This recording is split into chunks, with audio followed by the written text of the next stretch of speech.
제가 고등학교 다닐 때 우리 국어 선생님 중에 한 분이 이런 자기 얘기를 하는 것이 제가 기억에 남습니다.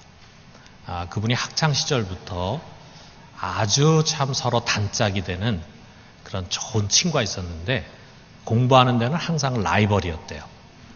근데 이제 학교를 졸업하고 이제 직장 생활하고 하는 가운데 이 친구는 지방에서 이제 직장 생활을 하는데 하루는 이제 찾아갔답니다. 그래서 오래간만에 둘이 만나가지고 밤늦도록 술을 마시고 그래서 밤늦게 이제 아마 잠자리에 들었던 것 같아요. 그냥 골아 떨어졌대요.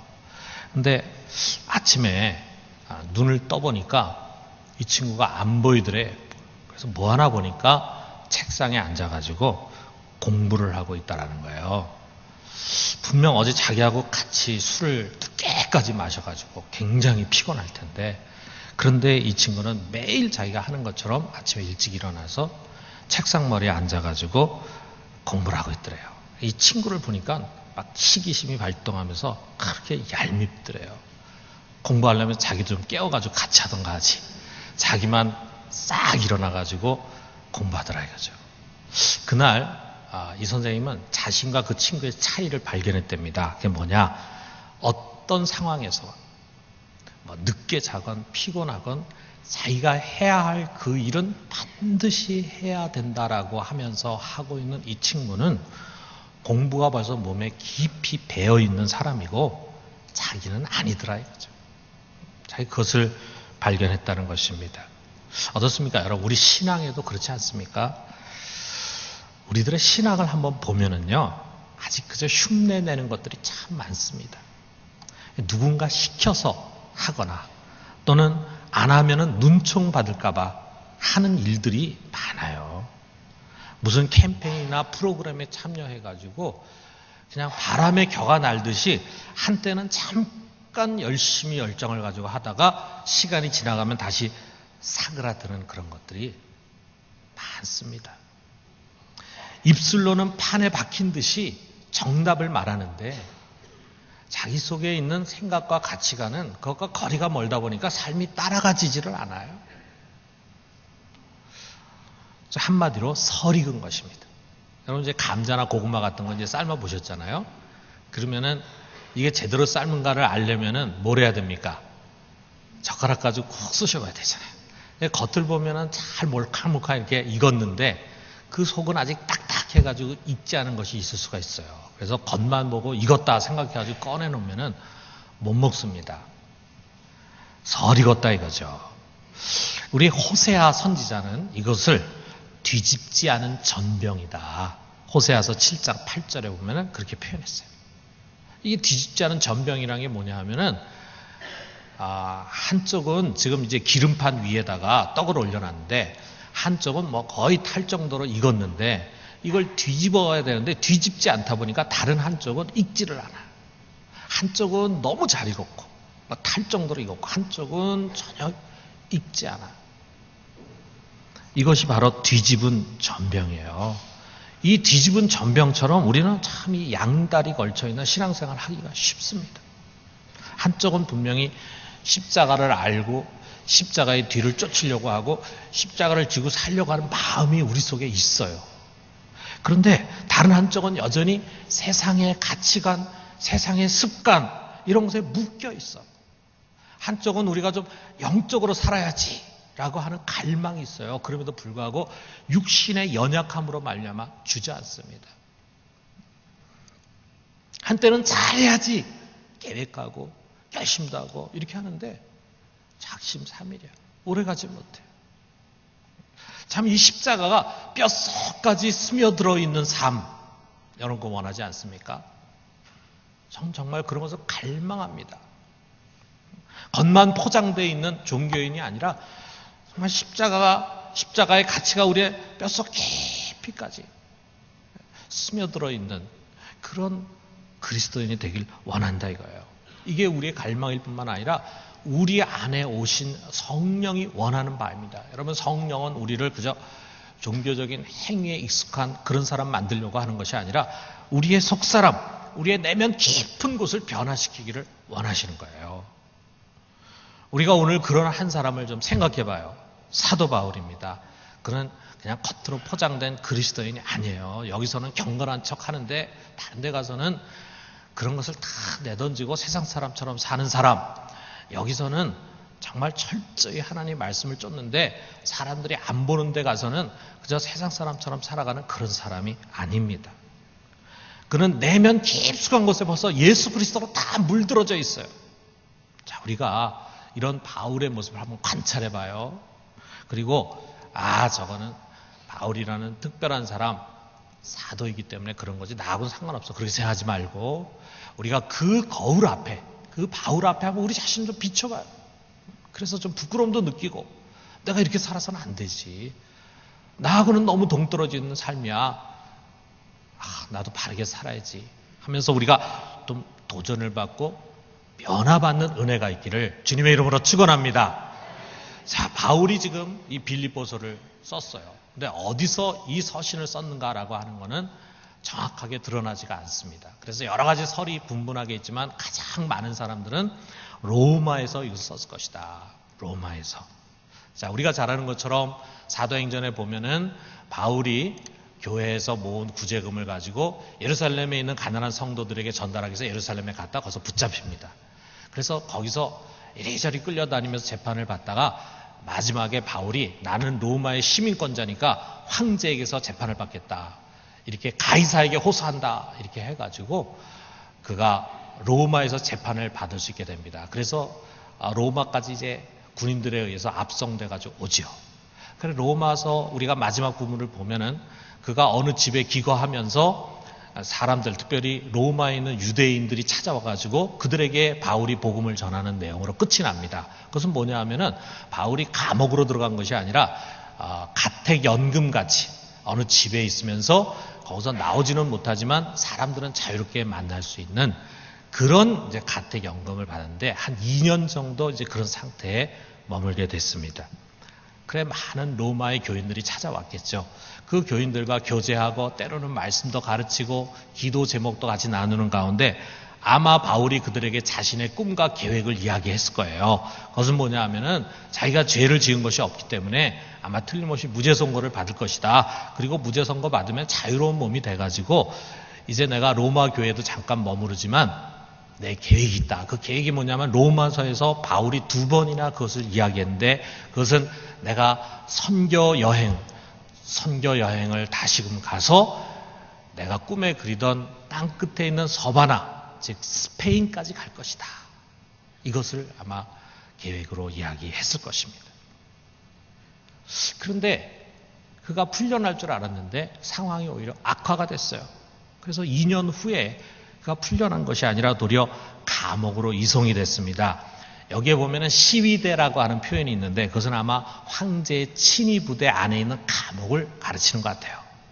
황제 친위 부대, 시위대 안에 감옥에 갇히게 됐는데 가택연금과 달리 그 감옥에서는 그가 육신적으로 매우 고통스러운 상황을 겪어야 했어요. 그래서 여기 23절에 보면은 그가 이렇게 말합니다. 내가 그 둘 사이에 끼었으니 차라리 세상을 떠나서 그리스도와 함께 있는 것이 훨씬 더 좋은 일이라 그렇게 하고 싶으나 이렇게 이야기하고 있어요. 좀 직설적으로 말하면은 차라리 좀 죽고 싶다 그런 표현이에요. 얼마나 힘들었으면 그렇게 얘기했겠어요. 여러분 신앙생활 하고 세상 살아가다가 가끔 그런 생각 들 때가 있죠. 아유 죽고 싶다. 있습니까 없습니까? 있죠. 예수 믿는 사람도 바울도 뭐 그렇게 얘기했는데 우리도 예수 믿는 사람도 너무 힘드니까 아마 죽고 싶다 이런 생각이 들 때가 있다고요. 생각만 하세요. 실체를 옮기면 큰일 납니다. 근데 바울도 나 차라리 지금 죽어서 좀 주님 곁에 가서 주님과 함께 있고 싶다라고 하는 그런 표현을 하잖아요. 그만큼 아마 그 시위대의 감옥 안에 삶이 힘들었던 것 같아요. 참 여러분 우리 인생이라는 게 참 아이러니컬합니다. 우리가 뜻하고 생각한 것처럼 다 되지 않잖아요. 때로는 좋은 계획을 갖고 꿈을 가져. 그것이 세상 꿈도 아니고 정말 내가 하나님 나라와 교회를 위해서 참 좋은 꿈을 갖는데 그런 꿈이 좌초되기도 합니다. 바울과 같이 이렇게 믿음이 탁월한 사람이 드리는 기도도 하나님께 거절당할 수가 있어요. 더 나은 환경이 되기를 바라는데 오히려 더 힘든 상황에 우리가 내던져질 수가 있습니다. 여러분, 이게 인생입니다. 누가 여기서 벗어날 수 있겠어요? 누가 자기가 원하는 대로 다 척척 이루어지겠습니까? 아무리 좋고 덕이 되는 꿈을 갖고 있다 해도 그것이 안 이루어질 수 있다는 사실, 여러분, 우리 명심해야 합니다. 여러분, 우리 생각해 보세요. 이 복음이 스페인, 지금 바울은 스페인까지 가려고 하고 있어요. 그런 자기의 간절한 소망을 로마서에서 2번이나 이야기하고 있어요. 그럼 바울이 여기서 풀려나가지고 4번째 전도 여행으로 스페인까지 간다면은 거기 얼마나 많은 교회들이 세워지겠습니까? 우리가 언뜻 생각하면은 그걸 위해서라면, 하나님 나라가 이렇게 확장되기 위해서라면 바울이 풀려나야죠. 아마 로마에 있는 모든 교인들도 그것을 위해서 기도했을 거예요. 그런데 반대로 그는 풀려나는 것이 아니라 시위대 감옥으로 이송돼 가요. 너무나 실망스러운 일입니다. 근데 여러분, 우리가 참 믿음을 갖고 있는 사람은요, 세상 사람과 그것이 달라요. 우리도 다 육신을 갖고 있기 때문에 우리가 원한 대로 이루어지지 않고 힘들고 어려운 상황을 만나면 다 낙심합니다.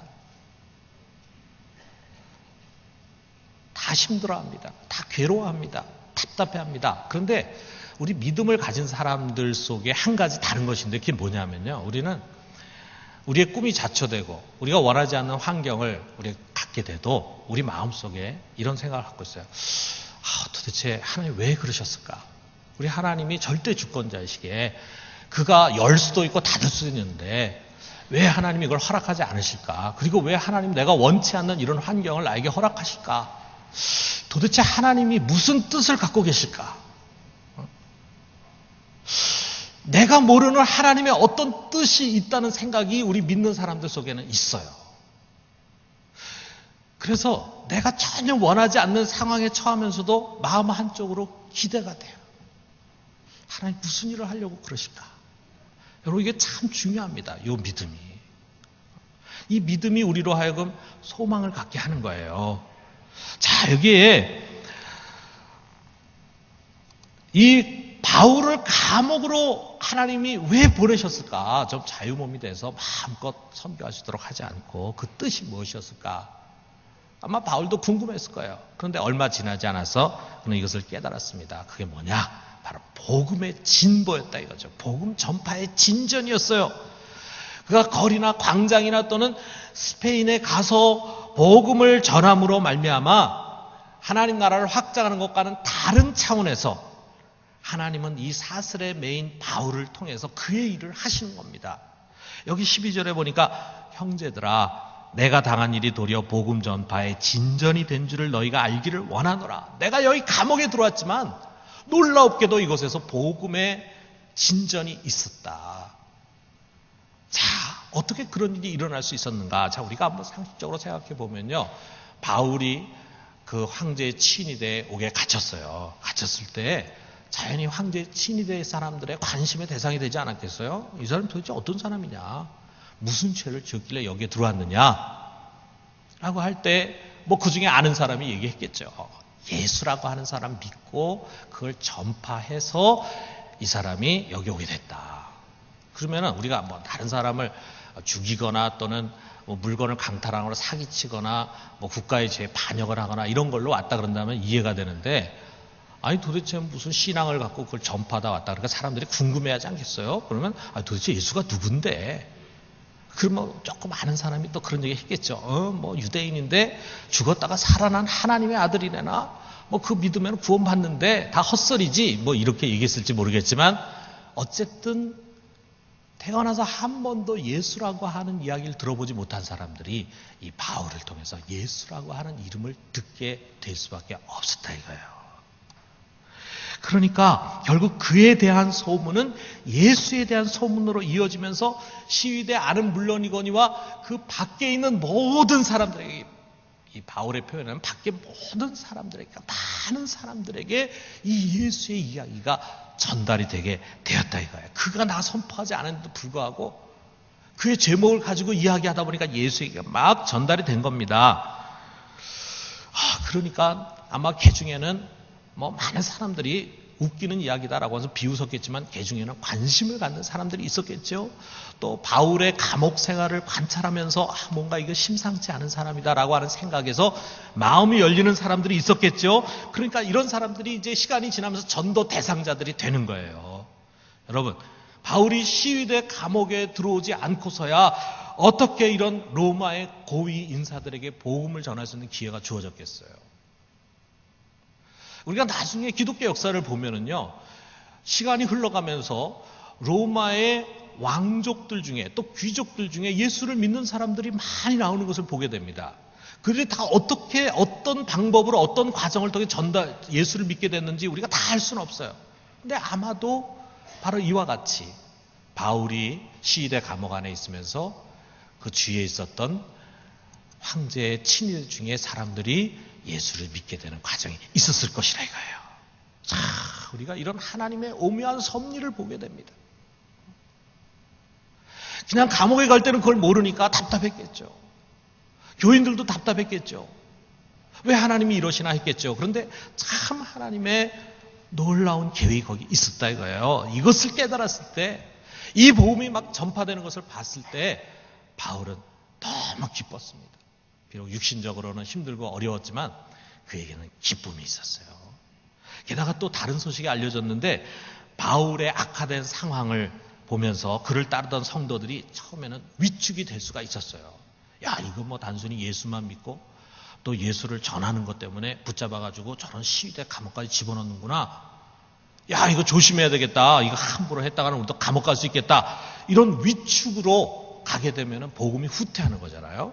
그런데 성령은 이 형제들 속에 오히려 전혀 다른 마음을 갖게 해주는 거예요. 보니까 이들이 이런 생각하는 거예요. 우리 바울 선생님이 복음을 전하다가 감옥에 갇혔는데, 야, 우리가 이거 편하게 숨어 산다는 게 이게 말이 되냐 이게. 복음을 위해서 우리 선생님이 저렇게 고통을 당하는데 우리가 여기서 이렇게 편하게 있다는 게 이게 옳은 거냐 이게. 우리가 붙잡혀갈 것을 두려워하지 침묵하는 것이 옳은 거냐. 참 이런 생각들이 막 그들 속에 번져나가면서 오히려 바울이 감옥에 갇힌 것이 잠자는 그들의 영혼을 일깨우는 것이 됐어요. 그래서 오히려 예전에는 전도도 잘 안 하던 사람들이 막 나와가지고 복음을 전하는데 겁없이 담대함을 가지고 막 전하는 거예요. 뭐 잡아가려면 잡아가라. 나 하나도 두렵지 않다 하면서 막 전하는 이 소식이 바울에게 들려지게 된 것입니다.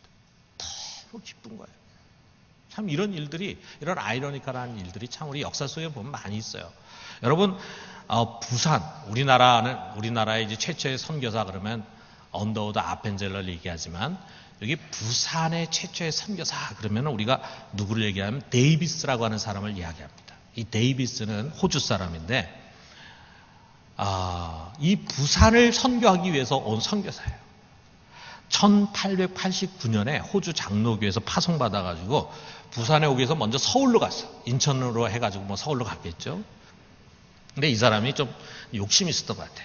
그래가지고 내가 이 한국을 좀 두루두루 이렇게 탑사를 좀 해야 되겠다 해가지고 이제 서울에 도착하자마자 얼마 지나지 않아서 서울에서 출발해가지고 부산까지 걸어서 내려오는 거예요. 20일 동안. 너무 여행이 무리했어요. 그래가지고 이 사람이 그만 천연두에 감염이 됐어. 그리고 폐렴에 걸렸어요. 그래가지고 그만 시름시름 앓다가 한국에 도착한 지 6개월 만에 세상을 떠나갔습니다. 그러니까 제대로 전도도 못하고 무리하게 여행하고 이렇게 선교 여행하고 이렇게 하다가 그만 시름시름 병만 앓다가 이제 세상을 떠나간 거예요. 자, 어떻게 보면 이런 죽음이 뭐 선교를 열심히 하다가 순결했다고는 모르겠는데 그냥 어떻게 하면 병치레하다가 세상을 떠났다라고 하는 것이 선교 사역에 찬물을 껴는 일이 될 수도 있잖아요. 그런데 보세요. 오히려 정반대의 결과가 나왔습니다.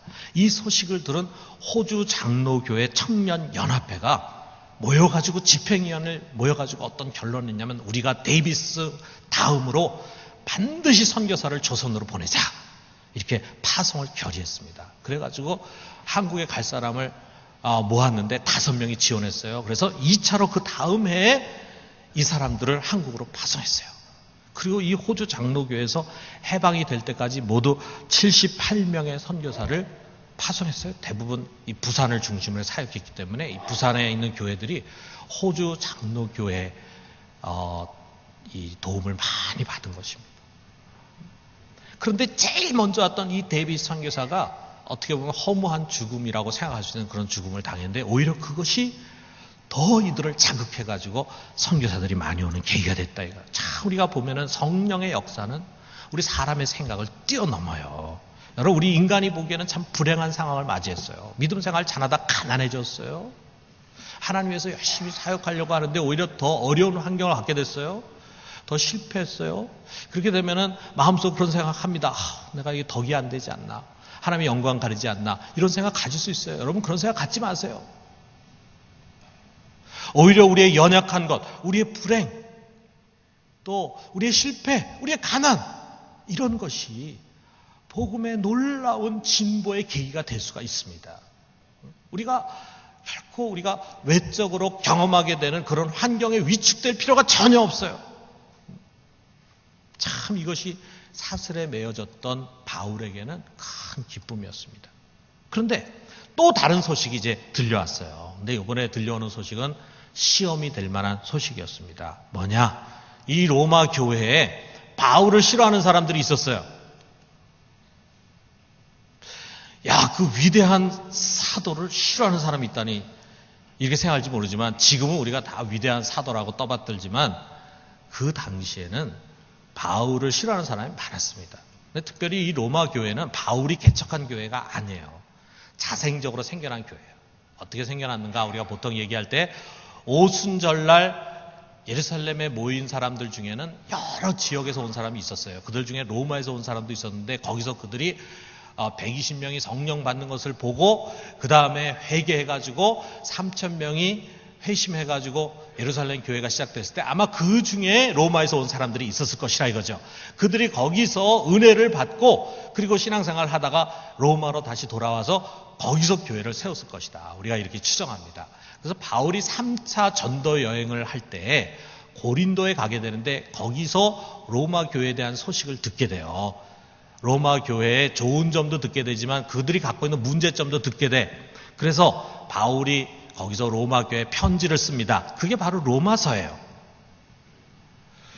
그 로마서에서 바울은 1장에서 내가 어떻게든지 너에게 가려고 했는데 사탄이 막았다. 내가 어떻게든지 너에게 가서 같이 좀 은혜를 나누고 싶다라고 하는 것을 이야기합니다.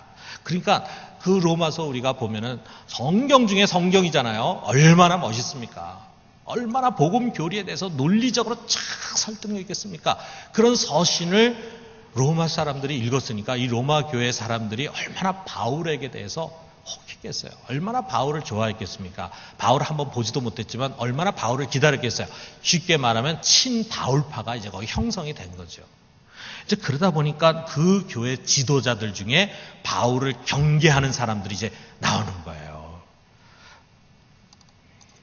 바울이 만약에 여기 올 경우에는 교회에 자신의 리더십이 약화될 것을 우려하는 사람들입니다. 그러다 보니까 바울이 로마에 이제 죄수로 와가지고 가택연금이 된 것이 그들에게는 가장 안 좋은 것이 되고 말았어요. 뭐냐면 차라리 바울이 말이죠. 로마의 깊은 감옥에 갇혔더라면 사람들하고 접촉이 잘 안 되니까 자기네 교회 교인들이 바울을 만나기 힘들었을 텐데 또는 바울이 그냥 자유의 몸으로 전도하기 위해서 왔다면은 여기서 좀 전도하다가 이미 교회가 세워졌으니까 그냥 다른 곳으로 빨리 갔을 텐데 그런데 이 바울이 보니까 로마에 오긴 왔는데 가택연금이 돼가지고 2년 동안 자기 꼼짝 못하고 있어야 돼. 그런데 이 2년 동안 사람들이 자유자재로 그를 만날 수 있는 거예요. 그러니까 로마 교인들이 얼마나 거기를 찾아가서 바울의 이야기를 듣고 바울의 영향을 받았겠습니까? 그러니까 이 사람들이 굉장히 불편한 거예요. 그래가지고 바울이 차라리 사슬에 매이기를 바라는 거예요. 자, 우리가 같은 믿음을 가진 사람들이 어떻게 그런 생각을 할 수 있을까라고 여러분 중에 의구심을 갖는 사람이 있을지 모르겠는데 여러분 그렇지 않습니다. 2000년 교회 역사를 봐도 그렇고 지금 우리 교계 상황을 봐도 그렇고요. 정말 이 사람이 훌륭한 사역자임에도 불구하고 시기 그리고 질투의 대상이 되고 그래서 심지어는 모함을 받기도 하고 같은 그리스도인에 의해서 모함을 받기도 하고 그래서 그 사역이 중단되기도 하고 어려움을 겪는 일들이 얼마나 많았습니까? 충분히 그럴 수 있다 이거죠. 그래서 그 당시에 클레멘트라고 하는 로마 교회 그리스도인이 있는데 그 사람이 쓴 글이 있어요. 물론 이 사람의 글을 우리가 100% 믿기는 어렵지만 그가 쓴 글에 보면은 로마 교회가 이미 투기와 분쟁으로 얼룩져 있었고 심지어 그 중에 몇몇 교인들이 바울을 관청에 고발했다는 거예요. 뭘 가지고 고발했는지 모르지만 바울이 관청에 고발했대. 어쩌면은 그것이 바울이 가택연금에서 친위대 감옥으로 가게 된 계기가 됐을지도 모릅니다. 그런데 바울이 이제 감옥에 갇히게 되니까 이것을 계기로 바울파들이 위축될 것을 이들이 기대했을 거예요. 그런데 보니까 반대로 오히려 위축되기는커녕 이 형제들이 더 겁없이 담대하게 막 나가서 전파를 하게 되니까 이 모습에 막 당황이 되는 거예요. 그래서 어떻게 합니까? 자기들도 막 전도하러 나가는 거예요. 전도 현장에 가가지고 바울파에 뒤질세라 더 열정적으로 막 전도합니다. 그래서 자신들이 더 복음적이고 자신들이 더 옳은 신앙임을 막 증명하고 싶어지는 거예요. 그러니까 이들은 순수하지 못한 동기에서 복음을 전하는 겁니다. 바울에 대한 어떻게 보면 일종의 질투와 시기가 그들이 열심히 전도한 동기가 되는 거예요. 정말 바울을 따르는 사람들은 그들이 열심히 복음을 전하는 소식을 듣게 되면 우리 바울 선생님이 육신적으로 감옥에서 힘들지만 그래도 위로를 받을 것이다 라고 바울을 사랑해서 복음을 전하는데 오히려 이 사람들은 바울에게 괴로움을 주고 바울을 절망시키기 위해서 이렇게 열심히 복음을 전했다 이거예요. 이 사람들은 이단은 아닙니다. 그렇지만 참 그릇된 신앙인들이죠.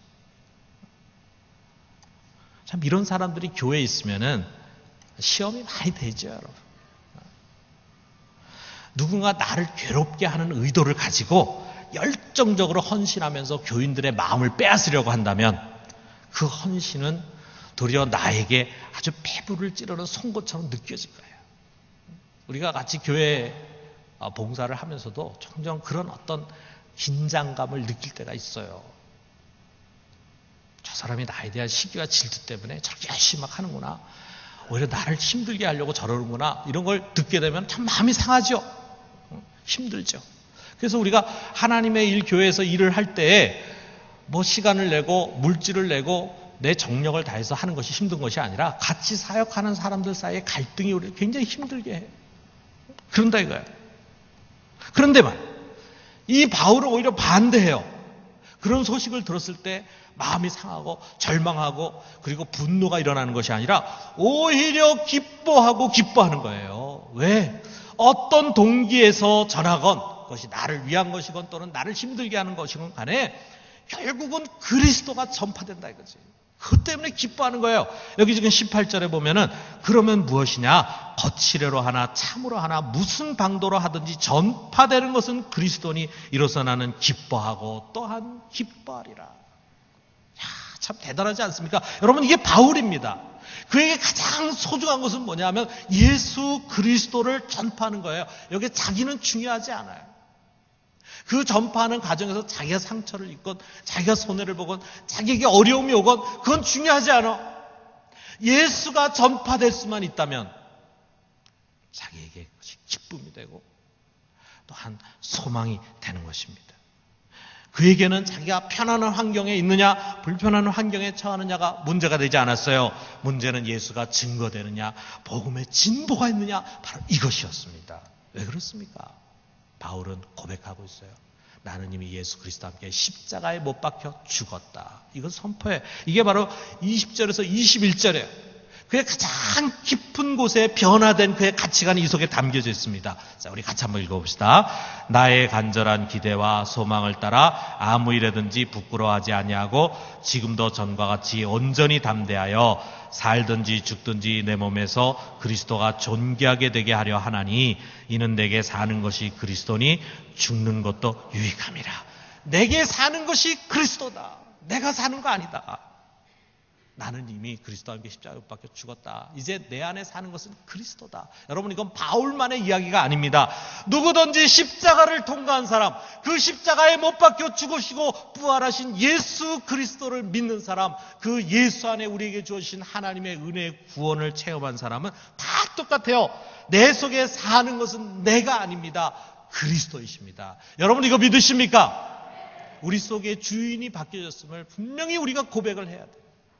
여기에 대한 분명한 고백이 없다 보니까 여전히 내가 내 속의 주인이 돼서 나를 위해 사는 거예요. 내 명예 위해 살고 내 체면을 위해 살고 나를 행복하게 하기 위해서 살고 그렇게 하다 보니까 참 우리가 겉으로는 익은 것 같은데 속은 설익은 사람이 되더라 이거죠.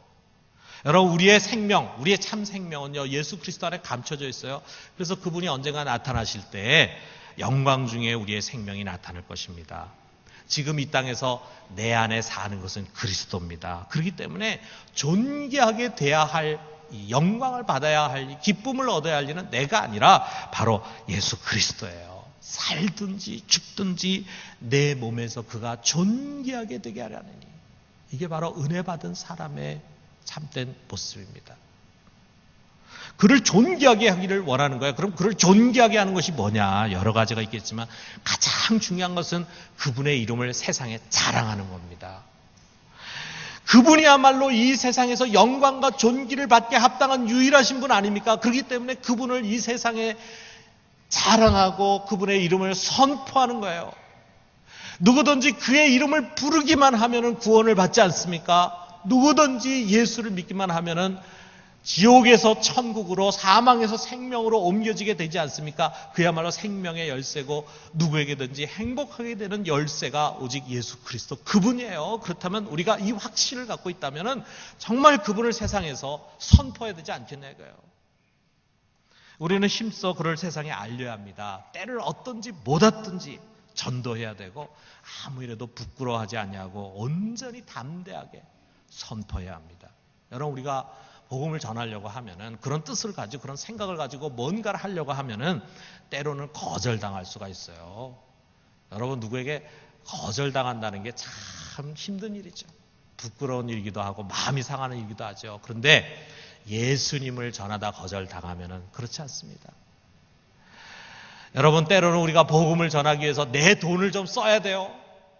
힘들고 손해보는 일이 생기기도 합니다. 그럼에도 불구하고 예수 그리스도가 나 같은 사람 통해서 전파된다라고 할 때 우리에게는 말할 수 없는 기쁨이 솟아납니다. 요즘 우리 교회에 이 기쁨을 맛보는 사람들이 너무 많아요. 복음을 전하니까 기쁨이 오더라 이거죠. 그 사람이 받건 안 받건 내가 복음을 전했다는 사실 자체의 기쁨이 있고 그 사람이 반응을 보이면 그렇게 좋을 수가 없어요. 그 사람이 이 교회를 왔다라고 하면은 이 세상에 무엇과도 바꿀 수 없는 기쁨이에요. 그건 세상에서 나에게 명예를 주거나 재물을 줄 때 올 수 있는 기쁨보다 훨씬 더 큰 기쁨. 여기 앉아있는 우리 모든 성도님들은 다 그 기쁨을 누리며 살 수 있기를 주님의 이름으로 축원합니다. 여러분 때로는 잘하려고 하는 욕심으로 인해서 전도의 방법이나 동기가 순수하지 않게 보일 수도 있어요. 여기에 있는 이런 사람들처럼 때로는 전도의 동기가 순수하지 않은 것이 될 수도 있어요. 우리가 그런 것을 잘 다스려 교육해야 되지만 그럼에도 불구하고 그들을 통해서 예수 그리스도가 전파되는 것 그 자체는 큰 기쁨이에요. 우리가 그것을 마음을 열고 수용할 수 있는 자세가 필요해요. 여러분 이게 바울입니다.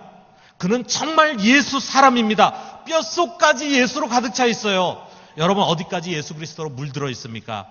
그저 겉만 예수 색깔이고 속은 여전히 세상 색깔 아닙니까? 여전히 뒤집지 못한 전병이 아닙니까? 그래서 자기 체면과 자존심을 앞세우면서 예수 그리스도를 감추고 살아가고 있지는 않습니까? 여러분 우리 모두가 십자가에서 죽었음을 선포합시다. 다시금 이제 내 안에 사는 것은 내가 아니라 예수 그리스도 그분임을 선포합시다. 그리고 그분이 나의 주인 되신 그분이 어떻게 하면 나의 삶을 통해서 존귀하게 될까 이것을 가지고 늘 염려하면서 그분을 존귀하게 하기 위하여 최선을 다하며 살아갑시다. 그것을 위해서 우리 모두 예수의 주 되심을 세상에 선포하는 전도자로 살아갈 수 있기를 주님의 이름으로 축원합니다. 우리 같이 기도합시다.